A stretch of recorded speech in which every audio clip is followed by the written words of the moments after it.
മരണത്തോളം സത്യമായ മറ്റൊന്നുണ്ടെങ്കിൽ അത് ഒരു മനുഷ്യനോട് പ്രണയം തോന്നുന്ന കാലവും ആ പ്രേമത്തിൻ്റെ മരണത്തോടെ ഹൃദയം മുറിയുന്ന കാലവുമാണ്.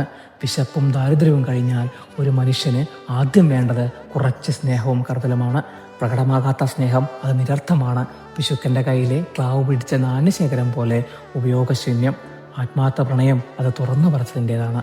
എല്ലാ കാലവും ഒരുമിച്ചുണ്ടാകുമെന്ന് കരുതുന്ന മനുഷ്യരെ കാലത്തിൻ്റെ ഇരുവശങ്ങൾ പോലെ അകലാനും അടുക്കാനുമാകാതെ കാലം നിങ്ങളെ കൊണ്ടെത്തിക്കുമ്പോൾ പ്രിയപ്പെട്ട മനുഷ്യരെ കൂട്ടിരുന്ന മനുഷ്യർ ദൂരെ പോകുന്നതും ഒരുമിച്ചിരുന്നിടങ്ങളിൽ ഒറ്റയ്ക്കിരിക്കേണ്ടി വരുന്നതുമാണ് വിശപ്പും ദാരിദ്ര്യവും കഴിഞ്ഞാൽ ഒരു മനുഷ്യൻ ഏറ്റവും കൂടുതൽ ഭയക്കേണ്ടത്.